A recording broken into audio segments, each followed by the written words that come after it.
It is clear that the forces of communism are not to be underestimated in Cuba.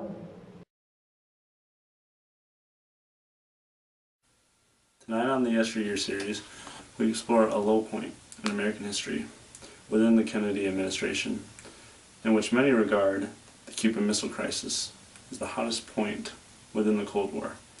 However, the Bay of Pigs invasion was also a very major hot point as well within the Cold War conflict.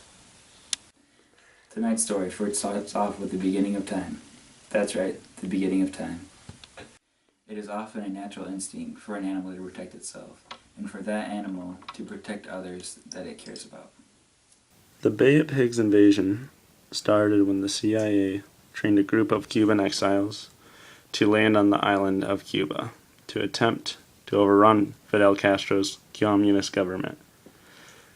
In 1959, Fidel Castro took control of the Cuban government and started to seize private property. As Fidel Castro became more powerful, U.S. officials began to consider Fidel a more serious threat to the U.S. In March 1960, President Eisenhower ordered the CIA to start training for an attack on Cuba. The CIA set up camps in Guatemala to train rebels. A year later, President Kennedy took over and continued Eisenhower's plan. Kennedy made many changes to the plan to disguise American involvement. 3 days before the invasion took place, Kennedy denied the possibility of American intervention in Cuba. Kennedy gave the go-ahead to attack, and on April 17, 1961, about 1,400 Cuban exiles supplied by America landed on the Bay of Pigs in Cuba. The plan immediately fell apart. Fidel Castro knew about the guerrilla training camps in 1960. The plan involved airstrikes on Cuban airfields and invaders landing under the cover of darkness. Old bombers were used in the attack, and they failed to hit most of their targets. The Cuban military was quick to attack the invaders.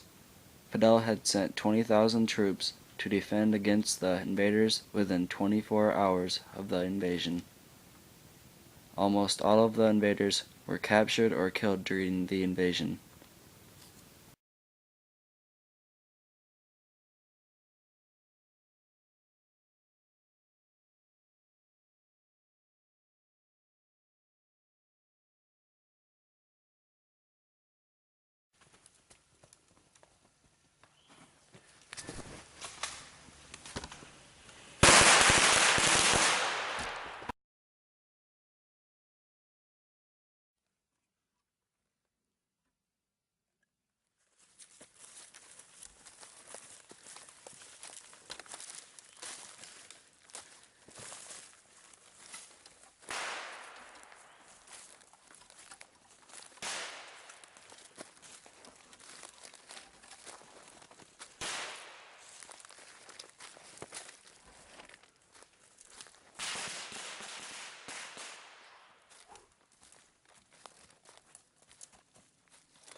Foxtrot 1, we need backup.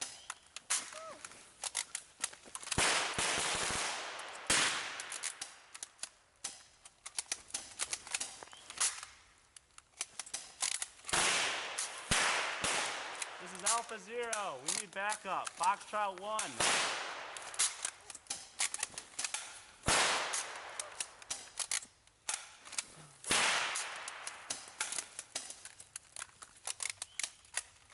Reloading!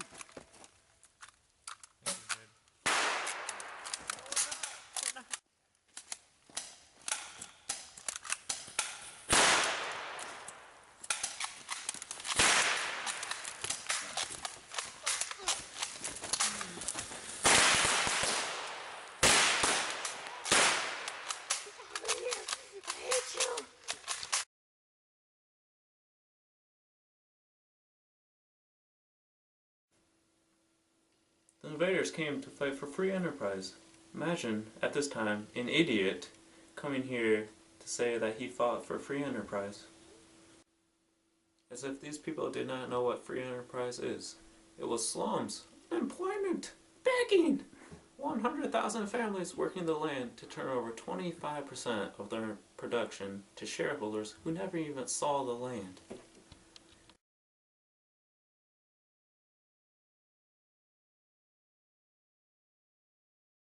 The worst moments were at the beginning. We didn't have much information about the enemy. We had no idea how many invaders were coming. We didn't know if this was a total invasion. The United States negotiated for the release of the prisoners of Fidel Castro. Castro accepted $53 million worth of baby food and medicine for the captives. The captives landed in the United States in a plane 2 months after the Cuban Missile Crisis. The Bay of Pigs will forever be a dark spot in Kennedy's presidency.